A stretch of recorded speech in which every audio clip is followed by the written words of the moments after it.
For the 5th year in a row, they forgot to invite me to Christmas dinner. So, I packed my bag and went to my cabin in the mountains, seeking peace, entirely alone. A week later, they showed up at my door with suitcases and everything, thinking they could just waltz in whenever they pleased, just like they always had. But when the door opened, they were met with a police officer, rolling cameras, and my attorney waiting for them, and in that instant, they went pale. I know what you're thinking. How did I get here? How did a 67-year-old woman, a grandmother, a widow, end up facing down her own children with the law on her side? Let me tell you from the beginning. It was Christmas Eve, December 24th, 6 in the evening.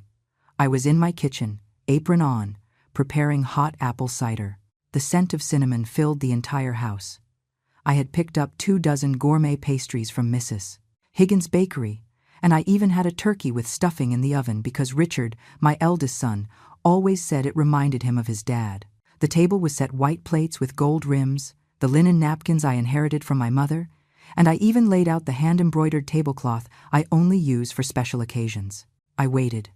7 o'clock passed, then 8. My phone buzzed. A text from my neighbor, Stella. Margaret. I saw they posted photos on Facebook. They're all having dinner at Richard's place. My heart shrank. I opened the app with trembling hands, and there they were. Richard, his wife Vanessa, my 2 grandkids, my youngest son Ethan, and his partner, all smiling in front of a table loaded with food. Wine glasses raised, laughter, hugs. Without me. Again. It wasn't the first time. It was the 5th.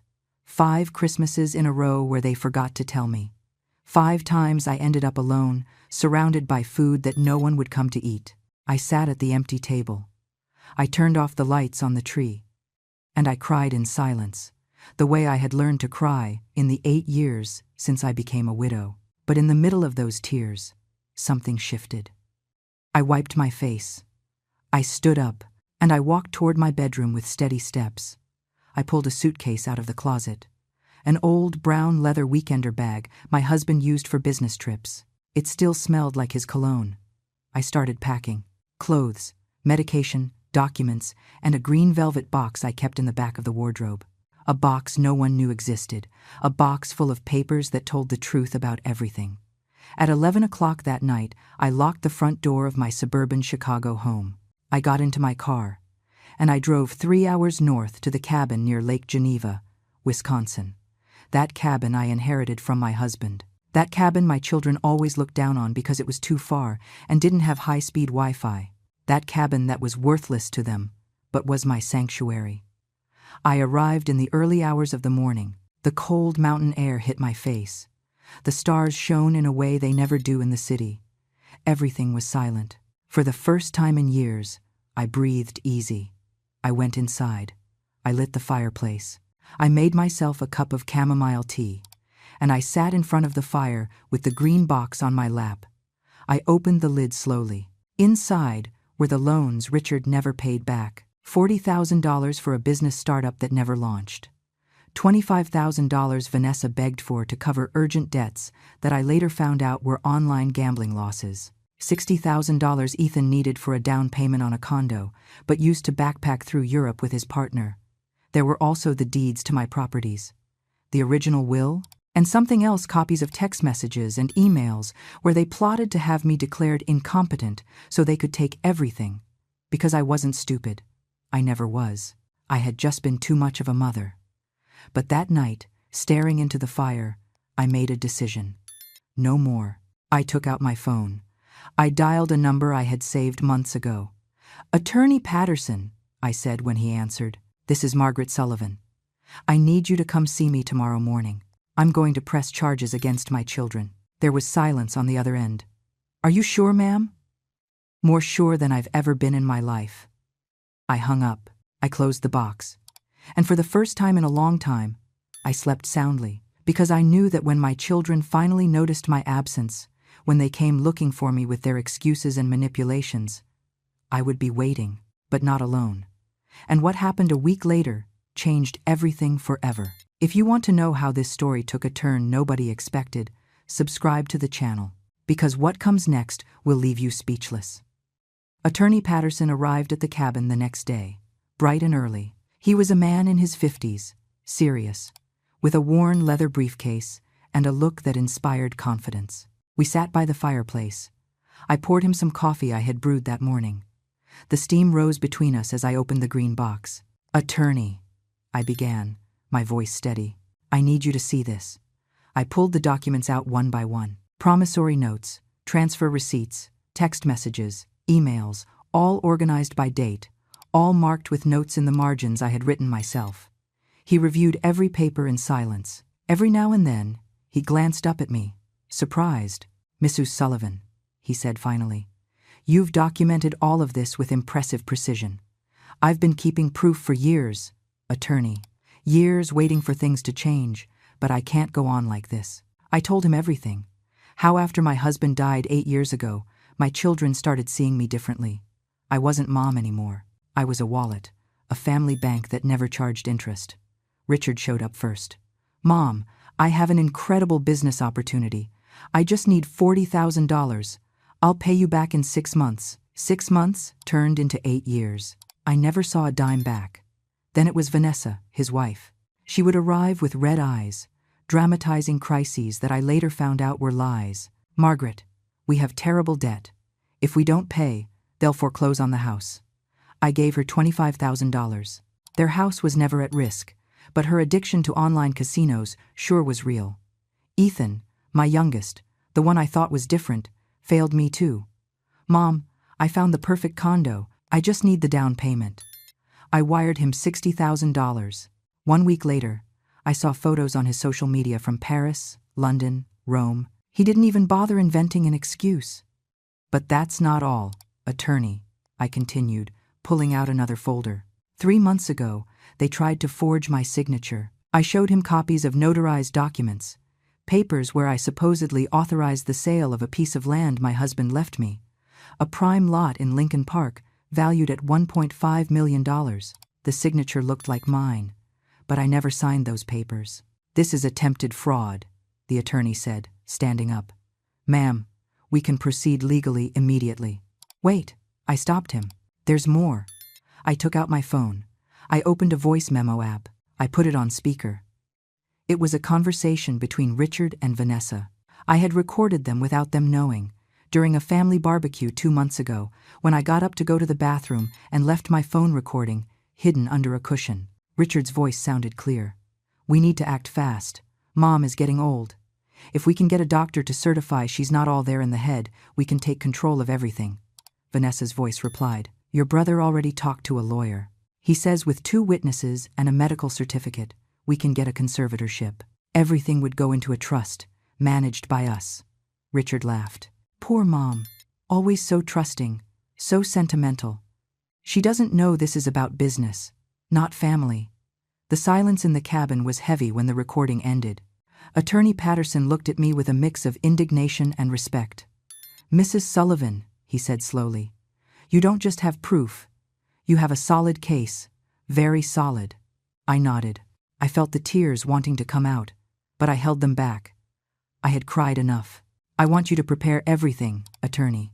Lawsuits for fraud, for financial abuse, and I want you to install security cameras in this cabin. Good ones. With audio. You expect them to come here? I know them. When they realize I've disappeared, they'll panic. Not for me, but because they need me to sign those land sale papers. And when they find out where I am, they'll come. Unannounced, like they always do." The attorney smiled for the first time. "And you'll be ready." "Exactly." We spent the rest of the day organizing everything. He made calls. He contacted a judge he knew. He spoke with a security technician who arrived that same afternoon to install the cameras. While they worked, I walked through the cabin grounds. The pine forest smelled of damp earth. The birds were singing. The peace I felt was something I hadn't experienced in years. My husband loved this place. He always said, "Margaret, when I can't take the city noise anymore, we're going to retire here. You and me." Peaceful. We never got to retire together. A heart attack took him before his time. But now I was here, fulfilling that dream, even if I was alone. "Ma'am," the attorney called from the door. "Everything is ready. The cameras are running. They record automatically when they detect motion. Perfect. That night, when everyone had left, I sat on the porch of the cabin with a blanket over my shoulders. My phone started ringing. Richard, Ethan, Vanessa, texts, calls. I read them all. I didn't answer a single one. "Mom, where are you? We need to talk as soon as possible. There are papers you need to sign." I smiled in the dark. Let them wait. Let them search. Because when they finally found me, I wasn't going to be the same mom as always. The messages didn't stop all week. Every morning I woke up with my phone vibrating. 20, 30, 40 notifications, all from them. All with the same tone. First fake worry, then thinly veiled demands. "Mom, we're worried. Are you okay? Answer, please. You have us terrified. It's been 3 days. This isn't normal. We're going to your house." I read each one while drinking my coffee on the porch. And I didn't answer. Attorney Patterson had advised me. Leave them in uncertainty. Let them get desperate. Desperate people make mistakes. And he was right. On the 4th day, the messages changed tone. Richard wrote, "Mom, we need you to come back. There are urgent documents for the land. The buyer is only waiting until the end of the month. If we don't sign, we lose the sale and the $1.5 million. There it was. The real reason for their concern. Vanessa was more direct. "Margaret, I don't know what's wrong with you, but this is very selfish on your part. We have serious problems, and you're gone like a rebellious teenager. Get over the Christmas dinner thing. It was a misunderstanding."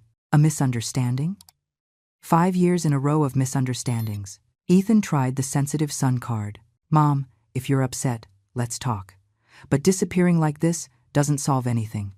We're family. Family doesn't abandon family." The irony stung. Family doesn't abandon family. And what had they done to me? But I didn't reply. I kept to my routine at the cabin. In the mornings, I walked through the woods. The cold air cleared my mind.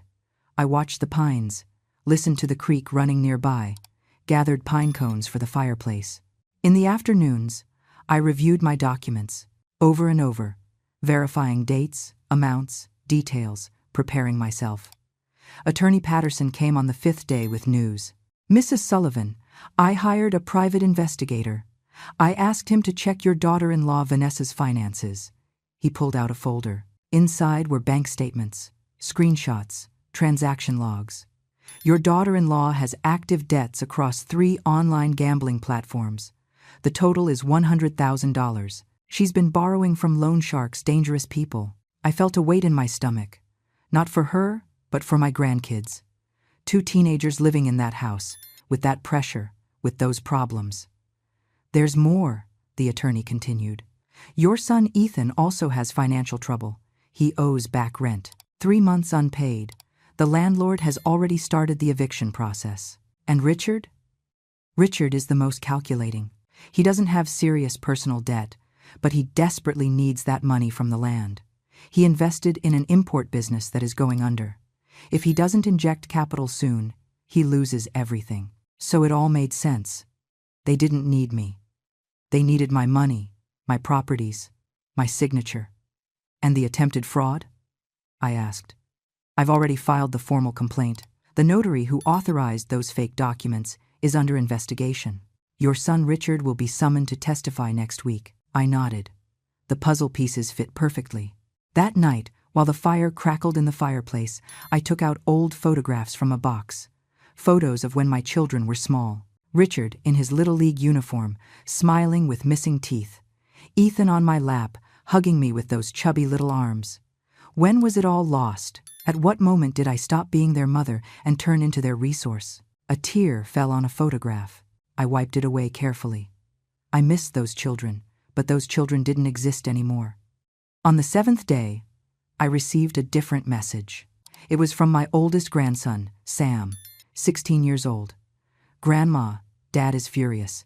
He says if you don't show up, they're going to come find you. Please let us know you're okay. I miss you." My heart shrank. He wasn't to blame for any of this. For the first time all week, I replied to a message, but not to Richard, not to Ethan, not to Vanessa, to Sam. "I'm okay, sweetheart. I just needed time for myself. I love you very much." His reply was immediate. When are you coming back? Soon. But when I come back, things are going to be different. He didn't understand what I meant, but he would. Soon everyone would understand. That same night, Richard wrote the message I was waiting for. I know where you are, Mom. We're heading there tomorrow. All of us. We need to talk in person, and you're going to sign those papers. The drama is over. I read the message 3 times. I walked to the window. The security cameras blinked with their little red lights in the darkness. Everything was recording. I called Attorney Patterson. They're coming, I said simply. Are you ready? I looked at my reflection in the window glass. A 67-year-old woman, tired, hurt, but standing tall, more than ready. And tomorrow, everything was going to explode. The morning of the 8th day dawned cold and cloudy. I got up early. I made coffee. I dressed with care. A burgundy wool sweater, dark trousers, my hair pulled back in a simple bun. I wanted to look dignified, strong. Attorney Patterson arrived at 9 with 2 other people. Sheriff Miller, a police officer in his 40s with a serious look, and a young woman with a professional camera. Mrs. Sullivan, the sheriff greeted me. Attorney Patterson filled me in. He will be present as an official witness. Everything that happens will be on record. Thank you, Sheriff. Miss Fernandez, he pointed to the young woman, will document everything on video. It's protocol in these cases. I nodded. My heart was beating fast, but my mind was clear. We went over the plan one more time. The exterior cameras were already recording. The professional camera would capture everything from the inside. The sheriff would remain visible from the start. No surprises. Everything legal. Everything documented. What time did you say they'd arrive? Asked the attorney. Richard wrote that they'd leave early. From the city, it's 3 hours. I estimate between 11 and 12. We waited. I made more coffee. I checked the documents one last time. Sheriff Miller made some calls from the porch. The videographer adjusted her equipment. At 11:30, we heard engines. 2 SUVs were coming up the dirt road, one black, one white. I watched them kick up dust on their way to the cabin. They're here, I announced, feeling the adrenaline rush through my body. Stay calm, ma'am, the attorney told me. Remember, you have control. You have the truth. The SUVs parked in front of the cabin. The doors opened. Richard got out first. Tall, 42 years old, with that bearing he always had, as if the world owed him something. He was wearing sunglasses even though it was cloudy. Behind him, Vanessa, perfect makeup, freshly done nails, designer bag hanging from her arm. As always, appearances. From the other SUV, Ethan got out with his partner, David. And to my surprise, my 2 grandkids came along, Sam and Mia, 16 and 14. That wasn't in my plans. I didn't want the children to witness this, but it was too late. Richard walked toward the door with determined steps. He didn't knock. He turned the knob directly, like he had done his whole life, as if this cabin were his. The door didn't open. It was locked. He tried again, harder. Nothing. Mom? He yelled, pounding on the door. Open up. We drove all the way from the city. What kind of games are these? The expression on Richard's face went from annoyance to confusion in a second. Because he didn't find me alone, Sheriff Miller was by my side, in uniform, badge visible.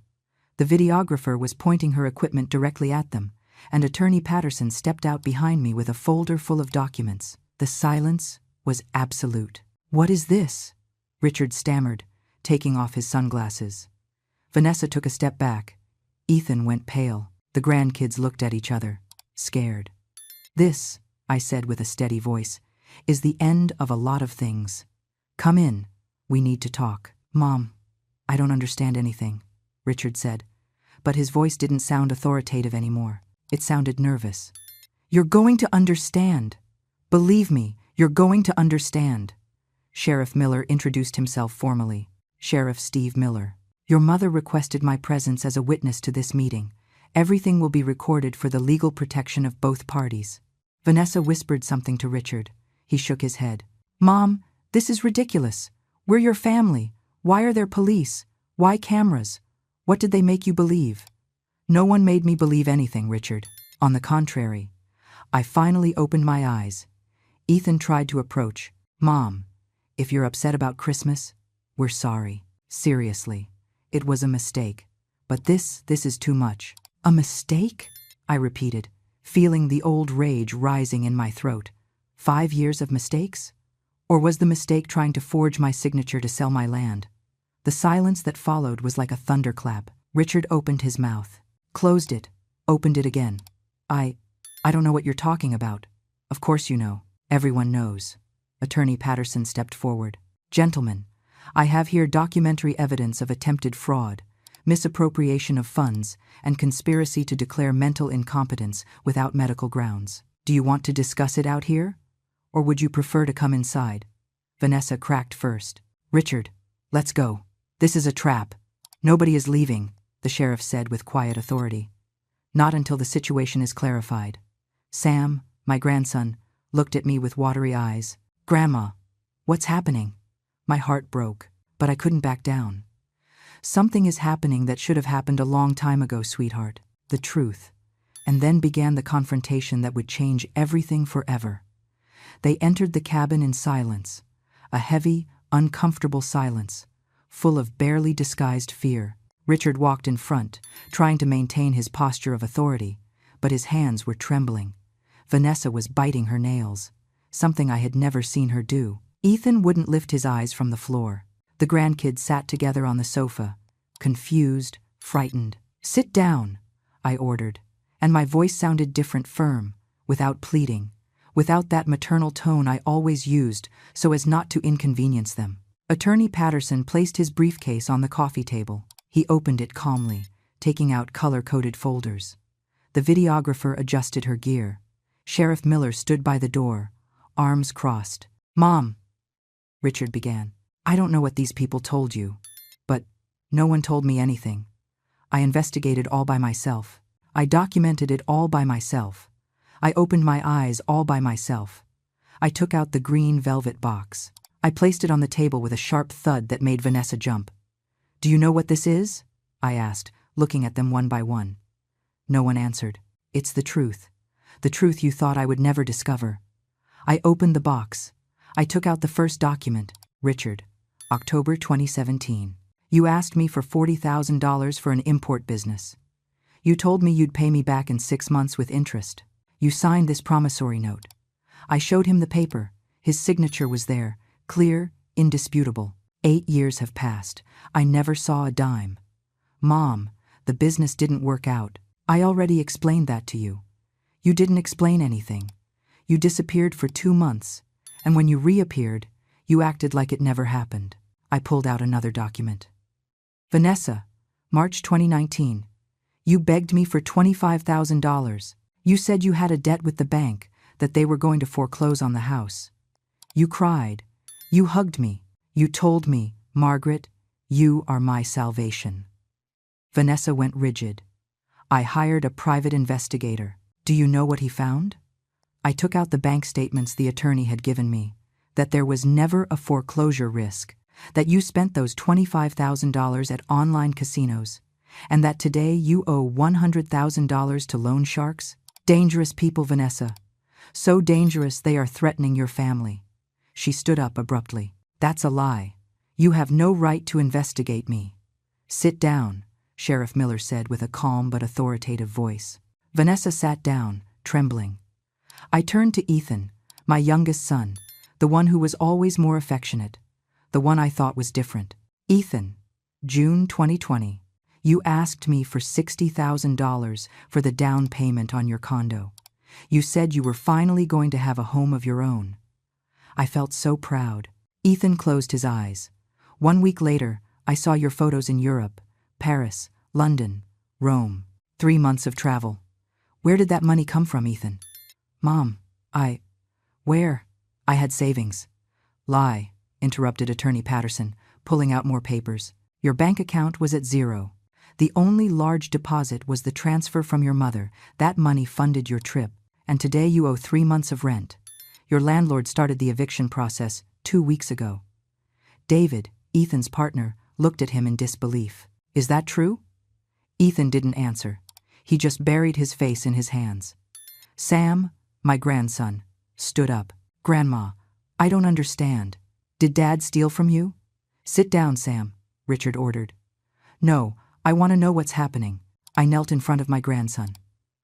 I took his hands. Sweetheart, your parents didn't rob me at gunpoint, but they lied to me. They used me, and when I didn't have anything left to give, they tried to take the little I had left. How? I looked at Richard. He avoided my gaze. Attorney, I said. Show them the documents. Attorney Patterson placed the copies of the notarized papers on the table. The papers where I supposedly authorized the sale of the land. This arrived at the Recorder of Deeds 3 months ago. A request for the sale of the property located in Lincoln Park, valued at $1.5 million, with Mrs. Margaret Sullivan's signature. He passed the documents to Richard. The problem is that Mrs. Sullivan never signed this. The signature is fake. A pretty good forgery, but fake. Richard looked at the papers. His face went from pale to red. The notary said it was legal. Notary Ramirez is under investigation for fraud. He already testified. He said you paid him $10,000 to process this sale without verifying the signer's identity. Vanessa exploded. This was your idea, Richard. I told you not to do it. Shut up. You're the one who has us buried in debt. It's your fault, because you never earn enough, because your business is a failure. They started screaming at each other, blaming each other, destroying each other in front of everyone. The grandkids were crying. Ethan still had his head in his hands. David watched everything in shock. I remained seated, calm, watching the facade crumble. Sheriff Miller clapped his hands loudly twice. Quiet. Everyone shut up. Mrs. Sullivan, said the sheriff, do you wish to press formal charges? This was the moment, the decision that would change everything. I looked at my children. At Richard, who now looked like a scared boy. At Ethan, crying silently. At Vanessa, shaking with rage and fear. I looked at my grandkids. At Sam, looking at me with pleading eyes. At Mia, who didn't understand anything but felt her world collapsing. I took a deep breath. Before answering that, I said slowly, I want you to hear something. I took out my phone. I opened the recording app. I recorded this 2 months ago, at the Sunday family barbecue, when I went to the bathroom. I hit play. And then Richard's voice filled the cabin. We need to act fast. Mom is getting old. If we can get a doctor to certify she's not all there in the head, we can take control of everything. And in that moment, I saw their souls break. The audio kept playing. Every word was a knife. Vanessa's voice sounded clear. Your brother already talked to a lawyer. He says with 2 witnesses and a medical certificate, we can get a conservatorship. Everything would go into a trust, managed by us. Richard tried to get up. Mom, turn that off. But I didn't turn it off. I let it continue. His own voice continued. Poor Mom. Always so trusting, so sentimental. She doesn't know this is about business, not family. And then the laughter. That laughter that had kept me awake for weeks. Sam stood up abruptly, looking at his father with an expression I had never seen on him. Horror. Absolute disappointment. Dad? You said that? You really wanted to have Grandma declared crazy? Richard reached out his hands. Son, it's more complicated than. Answer him. Yes or no? We were desperate. Your mother has debts. The business is failing. You needed to rob your mom? Sam completed, tears running down his face. Declare her incompetent to keep her money? That's what you needed? Mia, my granddaughter, was crying silently. She got up from the sofa and ran to me. She hugged me tight. Grandma, I'm sorry. I'm sorry. I'm sorry. You have nothing to apologize for, sweetheart, I told her, stroking her hair. Ethan finally spoke with a broken voice. Mom, I knew. Richard told me his plan. I tried to convince him not to do it, but I needed money too. I thought if you guys handled the legal part, I would just receive my share of the inheritance early. Before I died, I said. He lowered his head. Yes. The brutal honesty hurt more than the lies. David, his partner, backed away from him. I can't believe what I'm hearing. Your own mother, Ethan. You guys don't understand the pressure, Vanessa screamed suddenly. Living with debt, dealing with threats, we needed that money. Then work, I said simply. like the rest of the world does, like I did when your father died and left me with huge responsibilities. I worked, I didn't steal, I didn't lie. You have properties, you have savings, you don't need all that at your age. At my age? I repeated, feeling the indignation rise. At 67, do I not deserve to have anything anymore? Do I not deserve to decide what to do with what I worked for my whole life? Attorney Patterson intervened, placing more documents on the table. Here I have the complete records. Mrs. Sullivan lent you, in total, $125,000 over 8 years. Not a single dollar was repaid. Furthermore, there is evidence of systematic emotional manipulation. He took out printouts of text messages, reading them aloud. Richard, 6 months ago. Mom, if you don't help us, we lose everything. Do you want your grandkids to end up on the street? Ethan, 4 months ago. Ma, I thought I could count on you. I guess I was wrong. I guess money is more important than your son. Vanessa, 3 months ago. Margaret, after everything we've done for you, this is how you repay us. With selfishness. Every message was worse than the last. Emotional blackmail, manipulation, manufactured guilt. What did you do for me? I asked Vanessa directly. Tell me, what did you do? She opened her mouth, but nothing came out. I opened my home to you. I gave you my money. I watched your children when you needed time off. I cooked for your parties. I kept your secrets. I forgave your forgetfulness. And when I had nothing left to give, when you had squeezed me to the last drop, you wanted to take the only thing I had left, my dignity. My voice cracked on the last word, but I didn't cry. I had cried enough in my life. Sheriff Miller checked his watch. Mrs. Sullivan, I need you to decide. Do you press criminal charges, or do we reach a family settlement? Everyone looked at me, waiting, fearing. I looked at Richard. He avoided my eyes. I looked at Ethan. He was begging me silently. I looked at Vanessa. She hated me. I could see it in her glare. And I looked at my grandkids, Sam and Mia, 2 innocent teenagers trapped in their parents' poison. I want to make a proposal, I said finally. Attorney Patterson tensed up. Ma'am, remember that I know, attorney. But I want them to decide. I stood up. I walked to the window. Outside, the pines swayed in the wind. Everything was peace out there. Everything was war in here. I have 2 options for you, I began. Option 1. I press formal charges. Richard faces accusations of attempted fraud. Vanessa too. Ethan, for complicity. All 3 of you could end up with criminal records, possibly jail time. I heard sobs behind me. I didn't turn around. Option 2. We resolve this as a family, but on my terms, and they are non-negotiable. What terms? Richard asked with a weak voice. I turned to face them. First, you pay back every cent I lent you, the full $125,000. You can do it in monthly payments over 5 years, but you pay it all back. Mom, that's impossible. Do not interrupt me. Second condition, temporary restraining order. 3 years without direct contact, except for supervised occasions or real emergencies. I need space. I need to heal. Vanessa scoffed. That's absurd. Third condition, mandatory family therapy. All 3 of you, individual and group, with a psychologist I choose. You will pay for it. And what do we gain? Vanessa asked with sarcasm. I stared right at her. You gain not going to jail. You gain your children not growing up visiting you behind bars. You gain a chance to learn how to be decent human beings. The silence was absolute. Fourth and final condition, I continued, feeling my voice strengthen. You lose any right to my inheritance. Everything I have will go to a foundation I'm creating for elderly women who are victims of family abuse, and a trust for Sam and Mia, which they will receive when they turn 25. You can't do that, Richard yelled. Yes, I can. It's my money, my life, my decision. And then I gave them 60 seconds to choose their fate. 60 seconds, I repeated, looking at the clock on the wall.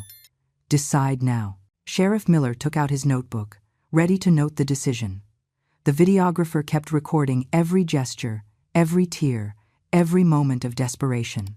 Richard looked at Vanessa. She was shaking her head, furious. Ethan stared at the floor, hands trembling. "This is insanity," Vanessa said. "You are blackmailing us." "No," I corrected calmly.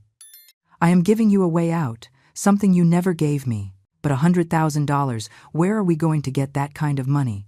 From the same place you thought you'd get the $1.5 million from the land. From work, from effort, from living within your means."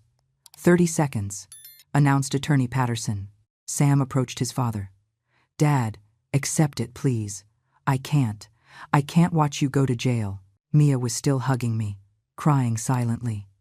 Richard closed his eyes, his jaw tightened. I could see the internal struggle, pride against survival. 15 seconds. "Okay," Ethan shouted suddenly. I accept everything. I'll pay the money back. I'll go to therapy. Whatever is necessary. Just I don't want charges." David looked at him surprised, but there was some relief on his face. 10 seconds. "Richard," whispered Vanessa. "Say something." 5 seconds. Richard opened his eyes. He looked directly at me, and for the first time in years, I saw something real in his gaze. Not manipulation, not calculation. Genuine fear. "I accept," he said with a broken voice. "I accept your conditions, Mom," Sheriff Miller wrote in his notebook. "And you, Mrs. Vanessa Marquez?" Vanessa clenched her fists. Her face was red with contained rage. "I don't have a choice, do I? Either I accept or I go to prison. That is the reality," I confirmed. "Then I accept. But I want you to know this is cruel. You are cruel." "No, Vanessa.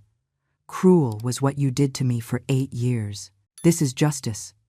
Attorney Patterson took pre-drafted documents out of his briefcase. "You will have to sign a legal agreement. Everything will be in writing. Any breach will automatically reactivate the criminal charges." He placed 3 sets of papers on the table. Richard was the first to approach. He read quickly. His hands shook as he turned the pages. "This says we are forbidden from coming within 100 yards of you. For 3 years. Yes, except for supervised meetings or real medical emergencies. What about holidays? Christmas? Birthdays? You will celebrate without me, just like you were already doing." The blow landed direct. Richard lowered his gaze. Ethan signed without reading everything. His tears stained the paper. Vanessa grabbed the pen with such force I thought she'd break it. She signed every page with rage, violent strokes that almost tore through the paper. "Done," she spat the words out. "Are you happy now? Have you humiliated us enough?" "I didn't humiliate you. You humiliated yourselves with your actions." Attorney Patterson collected the signed documents. "Sheriff, can you certify as a witness?" "Of course." The sheriff signed too, officially sealing the deal. Sam was still looking at his father with a devastated expression. "Dad, did you really do all that? Did you really plan to have her declared incompetent?" Richard tried to approach his son, but Sam stepped back. "Don't touch me. Right now, I don't want you to touch me. Son, please, you lied to me. For years you told me Grandma was complicated, that she was difficult, that she exaggerated, and all this time it was you. You were the problem." Mia pulled away from me and walked toward her mother. "Mom, is the casino thing true? Is it true we have debts?" Vanessa didn't answer. She just looked away. "Mom?" "Yes," she finally admitted, with a hard voice. "I have problems, but that doesn't give your grandmother the right to destroy this family." "I didn't destroy anything," I said firmly. "You guys had already done that job long before today." Attorney Patterson packed all the documents into his briefcase. "The first payment must be made on February 1st. It is roughly $900 a month for you, Richard, and varying amounts for the others, over 60 months. The transfer details are in the agreement." "And therapy?" asked Ethan with a weak voice. "I will send you the psychologist's details. The first session must be within 2 weeks. If you miss 3 consecutive sessions, the deal is void." Richard ran his hands through his hair, desperate. "How are we going to pay all this? The business is broke, Vanessa's debts. That is no longer my problem," I said simply. "You created this mess. You fix it. But we're your family. Family doesn't steal. Family doesn't betray. Family doesn't plan to destroy its own members." Sheriff Miller cleared his throat. "Mrs. Sullivan, is there anything else you need?" "Yes, for them to leave. We're done here. Vanessa was already walking toward the door. Let's go. I can't stand another minute in this place. Richard grabbed his jacket. Ethan wiped his tears, but Sam and Mia stood still.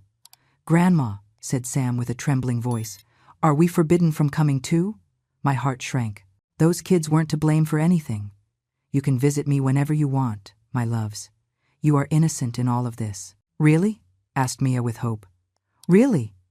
In fact, I looked at the attorney. I want it made clear in the agreement that the grandkids can visit me freely, with or without their parents. It will be noted, confirmed Attorney Patterson. Sam ran to me and hugged me tight. I'm sorry, Grandma. Sorry for not realizing sooner what was happening.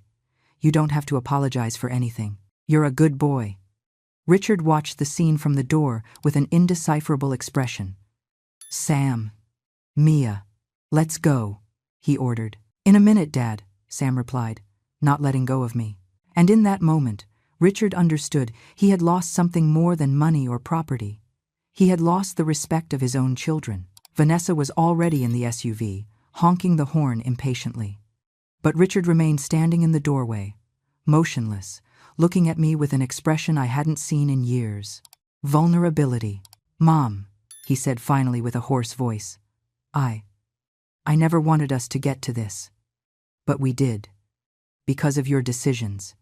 Because of your lies. He was desperate. The business. I lost so much money. The suppliers scammed me.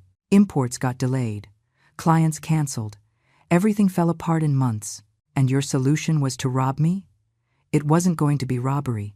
I thought that. I thought with the money from the land I could save everything. Pay you back what I owed. Start over. Lie, interrupted Attorney Patterson. The emails we have show you plan to split the money 3 ways. Nothing was earmarked to pay Mrs. Sullivan back. Richard closed his eyes, trapped in his own lie. Ethan was still sitting on the sofa, head in his hands. David was by the window, arms crossed, processing everything he had heard. Ethan, I said, looking at my youngest son. Look at me. He lifted his gaze slowly. His eyes were red, puffy. Why?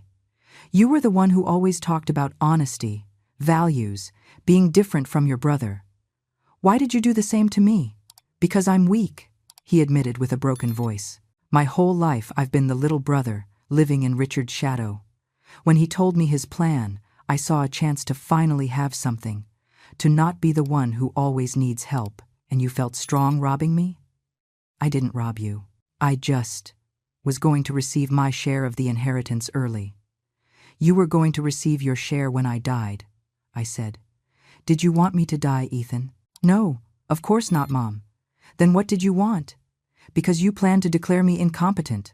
That meant locking me up somewhere, taking away my freedom, treating me like I was already dead while I was still alive. The silence was crushing. David spoke for the first time. Mrs. Sullivan. I didn't know anything about this, I swear. If I had known, I would have stopped Ethan. I know, David. It shows you're a good person. I wish my son would learn from you.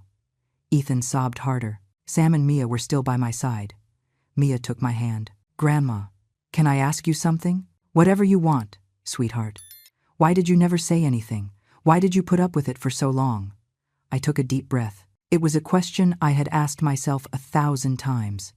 Because I was afraid of being left alone. Afraid that if I confronted them, I'd lose them forever. I preferred to endure the pain than to live without family. And now I understand that solitude with dignity is better than company with humiliation. Mia hugged me tighter. Sheriff Miller checked his watch. Folks, it's time to leave. The agreement is signed. The conditions are clear. Richard finally moved toward the door, but before leaving, he turned one last time. Mom, I know you think I'm a monster, but I want you to know that I do love you, in my clumsy, wrong way. But I love you. I looked him in the eyes.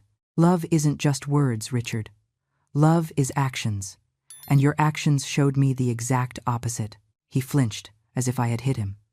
The 3 years of distance will give you time to think about that. Time to understand the difference between wanting and truly loving. Richard nodded slowly and walked out. Ethan got up from the sofa, trembling. Mom, I'm going to comply. I swear. I'm going to pay everything. I'm going to go to therapy. I'm going to change. I hope so. For your sake. For the sake of David, who loves you despite your mistakes. David came over and gave me a hug. Thank you for not destroying him completely. I'll help him be better. I know you will. Ethan and David left together. Only Vanessa remained in the SUV, furious, honking, non-stop. Sam sighed. We have to go. Mom is losing it. I know. Go. But remember, this door is always open for you. Can we come next weekend? Asked Mia. Of course. I'll make your favorite enchiladas or lasagna, I corrected myself, smiling. The two hugged me one last time and ran toward the SUV. The two vehicles started up. I watched them disappear down the dirt road, kicking up dust in their wake. When the sound of the engines faded completely, I remained standing on the porch, breathing the fresh mountain air. Attorney Patterson came up beside me. Mrs. Sullivan, you were very brave today. I didn't feel brave. I felt destroyed. But you did it, and that's what matters. Sheriff Miller put away his notebook. Ma'am, if at any point they breach the agreement, do not hesitate to call me. Here is my card. Thank you, Sheriff, for everything. Just doing my job, but between us, it makes me happy when an older person reclaims their dignity. It doesn't happen as often as it should. They both said goodbye and left in the patrol car. The videographer packed her gear. Ma'am, do you want me to leave you a copy of the recording? Yes, please, on a USB drive. Sure, I'll send it tomorrow with the attorney. She left too. I was left alone in the cabin. I walked in slowly. I locked the door. I walked to the sofa and let myself fall. My whole body was shaking. The adrenaline of the last few hours finally abandoned me.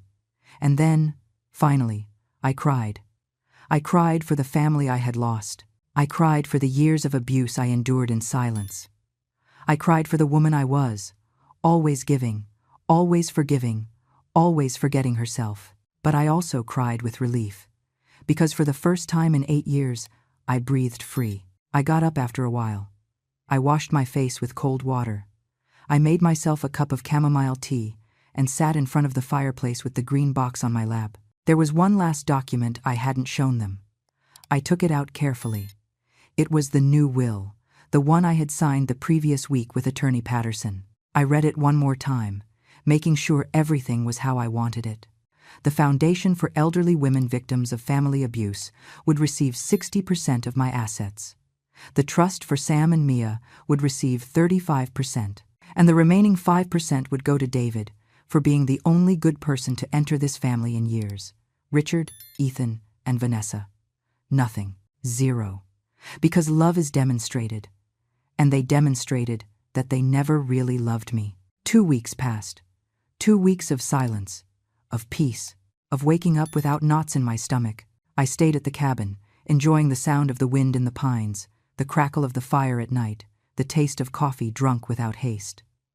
Sam and Mia came the first weekend, as promised. They arrived by bus, alone, without their parents. We cooked together. We walked through the woods. We talked about everything and nothing. I told them stories of when their grandfather was alive, of when their dad and uncle were good boys, before money changed their hearts. Grandma, Sam asked me, while we chopped vegetables for dinner, do you think Dad can change? I want to believe it, I answered honestly. But real change only comes when one hits rock bottom. And I'm not sure your dad has hit rock bottom yet. Mom is worse, said Mia quietly. She screams all the time. She blames Dad. Dad blames her. The house is hell. It hurt to hear it, but it wasn't my responsibility to fix it. Heard anything from Uncle Ethan? I asked. I talked to him a few days ago, said Sam. He sounds different, more serious. He said he started looking for a second job to pay faster. I was glad to hear that. The following Monday, I received a call from Attorney Patterson. Mrs. Sullivan, I have news. Ethan made his first payment, roughly $900, in full. 2 weeks before the deadline, I felt something warm in my chest. Surprise, hope. And Richard? There was a pause. Richard hasn't transferred anything, but there are still 2 weeks left. I understand. Also, Richard's wife, Vanessa, tried to contact me. She wants to renegotiate the terms of the agreement. Renegotiate? She says they are too harsh, that they can't comply, that we should consider forgiving 50% of the debt. I laughed. It was a bitter laugh, but a laugh nonetheless. Tell her there is no renegotiation. The agreement is signed. Either they comply or face charges. Simple as that. I will tell her. I hung up and stared out the window. Vanessa hadn't learned a thing. She kept looking for shortcuts, easy exits, ways to avoid consequences. But Ethan paid. That night I lit a candle in the small chapel my husband had built on the cabin grounds. I prayed for my children, for their lost souls, for the possibility of redemption. The next morning, while baking cinnamon rolls, I heard a car approach. My heart raced. The cameras were still working. If it was Richard violating the agreement, it would be recorded. But when I looked out the window, I saw an unfamiliar car, a gray sedan, old but well kept. The door opened, and Ethan got out, alone. He walked to the door and knocked softly. I hesitated a moment. Then I opened. "Mom," he said with a trembling voice. "I know I shouldn't be here. I know the agreement says 3 years without contact, but I need to tell you something. You have 5 minutes." He nodded. He didn't come in. He stayed on the porch, as if he didn't deserve to enter. "I paid my first installment, and I'm going to pay all the rest. I got a night job at a warehouse. By day I'm still at my regular job. I sleep little, but I deserve it. I'm glad to hear it. I also started therapy. The psychologist asked me when I stopped being myself, and I didn't know how to answer, because I don't remember ever being myself." His eyes filled with tears. I was always the little brother, the one living in comparison, the one who was never enough. And when Richard offered me a way to be someone, I took it without thinking. No matter who I hurt. You hurt me, Ethan. I know, and I'm going to carry that the rest of my life. He wiped his tears with the back of his hand. "But I came to tell you something more important, something you need to know." "What is it?" "Vanessa is planning something. I heard a phone conversation 3 days ago. She was talking to someone about contesting the agreement and getting witnesses to testify that you were under duress." I felt a chill. "Witnesses? People she's going to pay to lie?" "She says if she can prove you signed the agreement under coercion, they can annul it. That is illegal." "I know. That's why I came. Because you gave me a chance to redeem myself, and I'm not going to let Vanessa destroy you again." I looked him in the eyes. "My son, my baby, the boy I rocked in my arms 40 years ago. Does Richard know about this?" "I don't know." I stopped talking to him. He is consumed by rage, blames everyone but himself. I sighed deeply. "Thank you for telling me, Ethan. Are you going to do something?" "I'm going to call the attorney. He'll know how to proceed." Ethan nodded. He was about to leave when I stopped him. "Ethan, wait." He turned around. "Is David okay? Is he supporting you?" A small smile appeared on his tired face. "David is the best thing that ever happened to me. He puts up with me. He pushes me to be better. I don't deserve his love, but I'm fighting to deserve it someday." "Then fight. For yourself. For him. For the man you can become." "I will, Mom. I promise." He left. I immediately called Attorney Patterson. I told him everything. "This is serious," he said. "If Vanessa attempts to fabricate false testimony, we could charge her with obstruction of justice. But we need proof." "What kind of proof?" "Recordings, messages, something that demonstrates her plan." I thought quickly. "Attorney, what if we record her confessing?" "How?" "Let me think about it. I'll call you in a few hours." I hung up. I paced the cabin thinking. Vanessa was impulsive, arrogant. If she thought she could manipulate the situation, she would try. I picked up my phone and called Sam. "Grandma, everything okay?" "Yes, sweetheart. I need to ask you a favor. It's important." "Whatever you need." "Does your mom still use her phone for all her important calls?" "Yes, all the time." "Why?" "Because I need you to help me get something, and I know what I'm going to ask is hard. But..." "Grandma," Sam interrupted me with a firm voice. "If it's to protect you from Mom, I'll do it. Mom is out of control. Even Mia is afraid of her. Is it that bad? Worse. Yesterday she smashed plates because Dad wouldn't ask you to cancel the agreement. She screamed that you had poisoned us against her." My heart shrank. "Okay, This is what I need. I explained the plan. It was risky, but necessary, because Vanessa was about to learn that I was no longer the naive mother-in-law she could manipulate. I was a woman who had woken up, and this time, I would get there first. The plan was simple but required perfect timing. Sam would wait for a moment when his mother was distracted. He would take her phone and check recent messages, calls, any evidence of what Vanessa was planning. He would take screenshots and send them to me. It sounded easy, but asking a grandson to spy on his own mother was something that broke my heart. "Grandma," Sam had told me over the phone, "it's not just your fight anymore. Mia and I live in that house. We see how Mom manipulates, lies, destroys. If we can help you stop her, we will." And 3 days later, the screenshots arrived. My phone buzzed at 11 at night. It was Sam. "Grandma, found this. Sorry it took so long, but I needed to be sure." I opened the images one by one and felt my blood run cold. Messages from Vanessa to an unknown number. "How much do you charge to testify that the old lady was confused when she signed?" $2,000. "Half now, half after the trial. Deal. Do you know the family well? You'll say she was always forgetful, acting weird." There was more. Conversations with other people. Vanessa was building a complete web of lies. A message to Richard read, "Your mom humiliated us. It's time to strike back. With 3 witnesses declaring her mental incompetence, we can annul everything." Richard's reply, "I don't know, Vanessa. This could go wrong. Do you prefer losing millions or growing a pair and recovering what is ours?" Richard didn't reply further, but he didn't stop her either. I saved all the screenshots. I forwarded them to Attorney Patterson, along with a message. "The evidence we needed," he replied in 5 minutes. "This is sufficient for criminal charges. Do you want to proceed?" I sat in front of the fireplace with a cup of tea in my hands. The fire danced in front of me, casting shadows on the walls. Did I want to send the mother of my grandkids to jail? I thought of Sam and Mia, of how they would suffer if their mother faced criminal charges. But I also thought of all the people Vanessa had hurt with her manipulation, of how she would keep hurting people if no one stopped her. "Proceed," I finally wrote, but with one condition. "Which one?" "I want to confront her first, face to face, give her one last chance to confess and recant." "Ma'am, that could be dangerous." "I know. But I need to do it." The attorney accepted reluctantly. We organized everything for the following Friday. That morning, Vanessa received an official summons.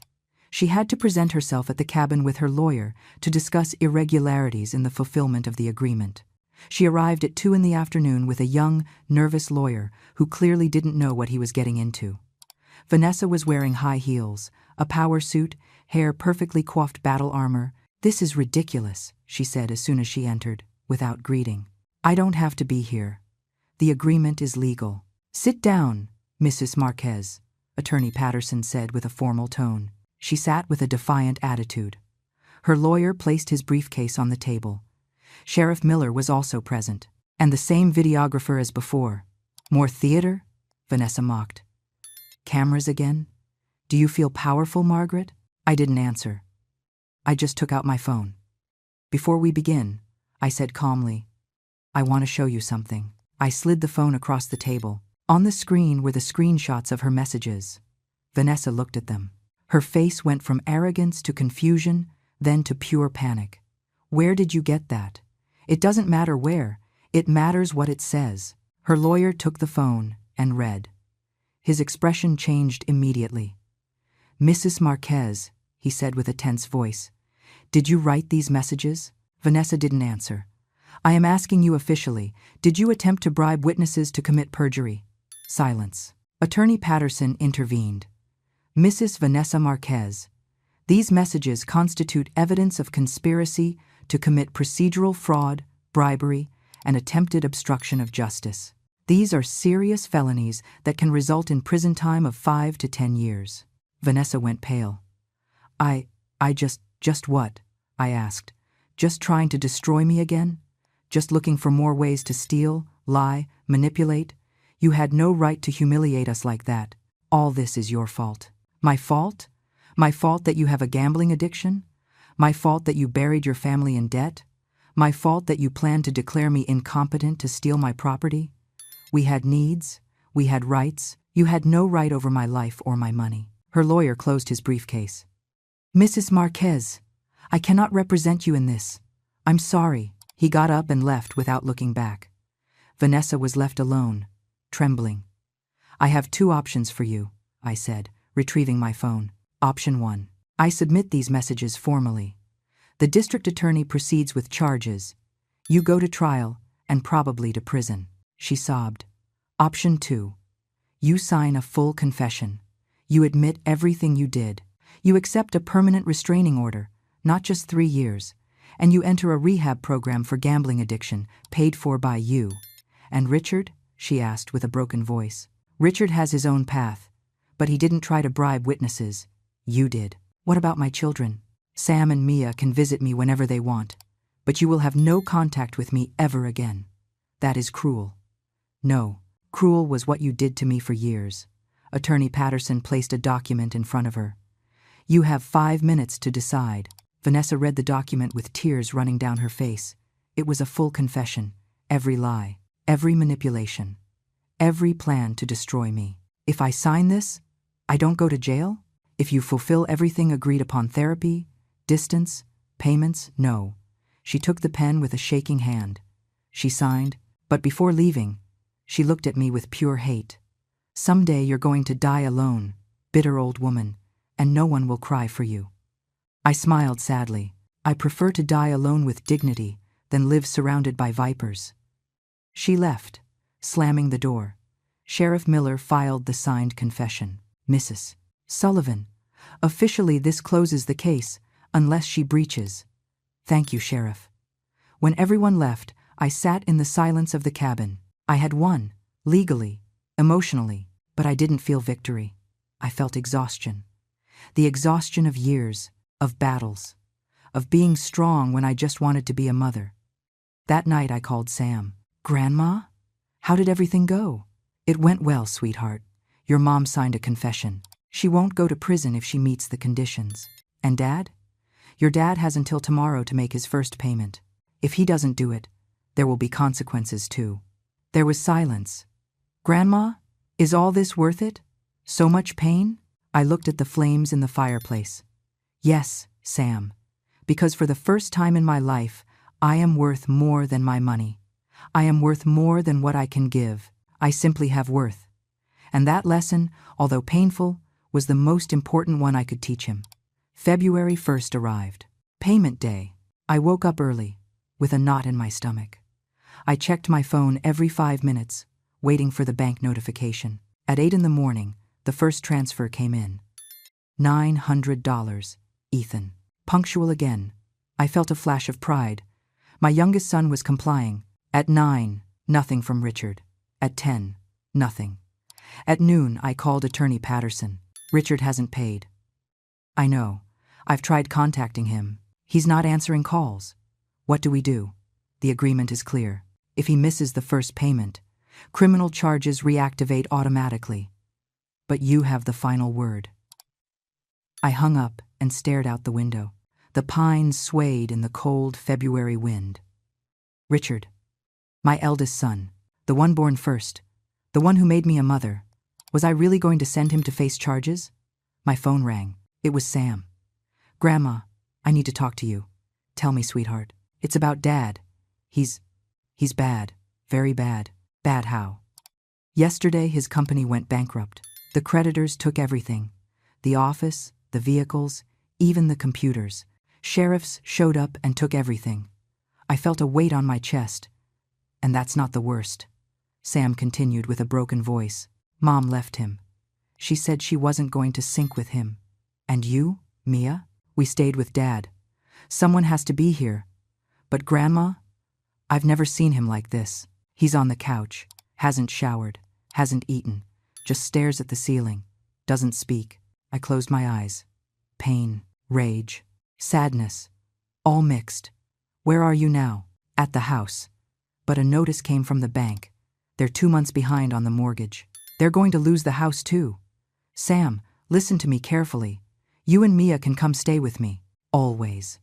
This cabin is your refuge. And Dad? That was the question. The question I had been avoiding. Your dad has to hit rock bottom. Completely. It's the only way he'll learn. Grandma, he already hit rock bottom. He lost everything. Not everything. He still has you. Sam sobbed on the other end. I don't know what to do. Come tomorrow. All three of you. Your dad too. Really? Really. But under my conditions. I hung up and called Attorney Patterson. Attorney, do not reactivate the charges. Yet. Ma'am, give me 3 days. Just 3 days. All right. But after that, legally I must proceed. The next day, Richard arrived with his children. He got out of a borrowed car, clothes wrinkled, days of stubble, deep circles under his eyes. He wasn't the arrogant man who had arrived weeks ago. He was a ghost. Sam and Mia entered first. Richard stayed outside, as if he didn't deserve to enter. Come in, I said from the door. He entered slowly, not meeting my eyes. Sit down. He sat on the sofa. The kids went to the kitchen, giving me space. I made coffee. I poured him a cup. He held it with shaking hands, but didn't drink. I lost everything, he said finally with a hollow voice. The company, the savings, the house, my wife, everything. And now what? I don't know. Honestly, I don't know. Are you going to blame me? He lifted his gaze for the first time. His eyes were red, empty. No, I can't blame anyone else anymore. It was my fault. It was all my fault. It was the first time I heard him admit it without excuses. Do you know what your biggest mistake was, Richard? Trying to rob you? No. Your mistake was believing that money made you someone, that having more gave you value, that owning things was the same as being someone. He lowered his head. Your dad taught you to work hard. I taught you to be honest. But at some point you decided those lessons didn't matter, that there were shortcuts. I'm sorry, Mom. I know it's not enough, but I'm sorry. It's not enough, but it's a start. He took a sip of coffee. He was trembling. I have no way to pay you. I have nothing. I know. So what do? Go to jail? I took a deep breath. This was the decision I had been postponing. I have a different proposal. What? I forgive the entire debt, the $40,000. You don't have to pay me back. Richard lifted his head sharply, confused. What? But with conditions. What conditions? First, you come live here, at the cabin. With me, you and the kids. What? Second, you work. There is a lumberyard half an hour from here. The owner is an acquaintance of your dad's. I called him. He'll give you a job, physical work, hard, minimum wage. Richard blinked, processing. Third, you go to therapy. Every week, no exceptions. For how long? 1 year. You live here, you work, you go to therapy, you save every dollar. At the end of the year, if you fulfill everything, I help you start over. A small investment for an honest business. Small, humble. I don't understand. Why would you do this? I got up and walked to the window. Because I'm still your mother, and mothers don't abandon, even if their children abandon them. Richard broke. He cried like he hadn't cried since he was a child. Deep, gut-wrenching sobs of years of arrogance falling away. Sam and Mia came out of the kitchen and hugged him. Dad, Mia said, crying, everything is going to be okay. I don't deserve this, Richard sobbed. I don't deserve your forgiveness. You're right. You don't deserve it. But I give it to you anyway, because that is real love, not by merit, by grace. That night we had dinner together in the cabin. Hot soup, fresh bread, steaming hot chocolate. Richard ate in silence, still processing everything. Sam and Mia helped wash the dishes. When the kids went to sleep in the guest room, Richard and I stayed in front of the fireplace. Mom, he said softly, how can you forgive me after everything I did? I didn't say I forgave you completely. I said, I'm giving you a chance. What's the difference? Forgiveness is earned with time and actions. The chance only requires you to show up, every day, to try. And if I fail, then you fail. But at least you tried. Richard looked at the fire. Does Ethan know about this? I'll call him tomorrow. He is fulfilling his part. You must fulfill yours too. And Vanessa? Vanessa took her path. She signed a permanent restraining order. She is in a rehab center for gambling addiction. If she completes it, maybe she can rebuild something with you guys. But that no longer depends on me. Richard nodded. There is something else you should know, I added. What? The will stays the same. You will not receive an inheritance. Everything goes to the foundation and the kids' trust. I understand. I don't expect anything. Good, because this isn't about money. It's about becoming the people our loved ones deserved us to be. And that night, for the first time in years, I slept knowing that maybe, just maybe, my son could find his way back to himself. 1 year passed, 12 months of transformation, of pain, of growth. Richard met every condition, every single one. He worked at the lumber yard starting at 6 in the morning. He came home with rough hands, an aching back, wounded pride but intact dignity. The first few months were terrible. I heard him crying in his room some nights. A 42-year-old man, used to suits and offices, now hauling logs and operating heavy machinery. But he didn't quit. Every Thursday, he went to therapy with the psychologist in town. He returned quiet, reflective, processing layers of his own darkness. Sam and Mia finished the school year living at the cabin. They adapted well, better than well. They bloomed far from the toxic environment of their previous home.